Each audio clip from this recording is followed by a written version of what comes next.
Guys, gandang umaga mga palangga ko. Ayan, this is it mga palangga ko sa wakas. Napansin na rin po yung ating pinost dati regarding dito sa amin daan na lubak-lubak sa Alegria. Siyempre nag-call tayo ng attention dati para naman sa lahat ng motorista na mag-ingot. So ito na po. Ayan na po. Ayan, inumpisahan na nilang bakbakin papunta doon para palitan na po ng espalto. Salamat naman at napansin tayo. Yan ang karugtong papunta na doon, going to Calbayog. Medyo ayos naman po doon. So, tara ating puntahan.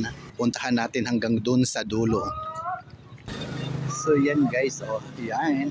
Inumpisa na bakbakin ang espalto. Tayo na maglakad papunta doon. At tingnan natin dun sa ibang part ng lubak kung naumpisa na din. Nandito tayo ngayon sa Barangay Alegria kung saan ito po ang sentro ng pamilihan dito sa amin lugar sa probinsya namin sa Northern Samar sa Municipality of San Isidro. So yun, kaya tingnan mo kung gaano kaputik ang National Road dahil napakpak talaga yan. Kaya ganun pa rin, ingat pa rin tayo para hindi tayo mabasa sa tilamsik sa tubig. Dahil yung ibang mga motorista ang bibilis kaya nagkakaroon ng aksidente. Kaya yan. Ayan po guys, so kaya dahan-dahan yung truck dahil matubig, pati yung tricycle. Ayun. So kailangan natin mag-ingat para hindi tayo matilamsikan. Diretso tayo doon. So ayan ang haba nito mga palangga ko, kaya yan. 'Di ba? Ingat lang po tayo talaga. Habang hindi pa siya naayos ng tuluyan, sana mag-ingat ang mga motorista. Ayun. So yun mga palangga, kaya pag hindi ka mag-ingat, mababasa ka dyan sa areang yan. Kaya yan, ingat tayo sa pagdaan.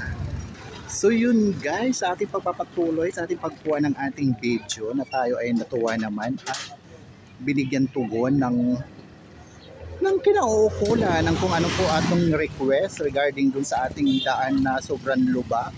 Ayan, binakbak na totally yung gitna para wala na siyang lubak at mapalitan ng bagong espalto kasi espalto lang naman yung nilagay dyan. So ayun, kasi ito yung daan namin, ito talaga ang National Road. Daanan to ng galing Manila going to Visayas and Mindanao. Kaya yan.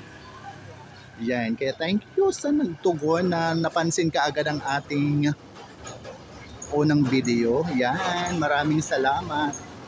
Thank you so much. So now ay magtuloy-tuloy lang at para maging maayos muli ang daloy ng mga motorista dito sa ating lugar. So tingnan mo naman po yung mga dumadaan kung gaano kalalaki ng mga truck at saka buses. So muli, maraming salamat sa inyong mga palangga ko. Ayan tayo. Sa inyong patuloy na pagsubaybay sa aking mga mabuting video sa Ramil Javier L. Thank you for sharing and follow sa aking mamunting account. Yan. Love you all guys. God bless us all po. Bye for now. Thank you so much. Ayun. So yun. Bye!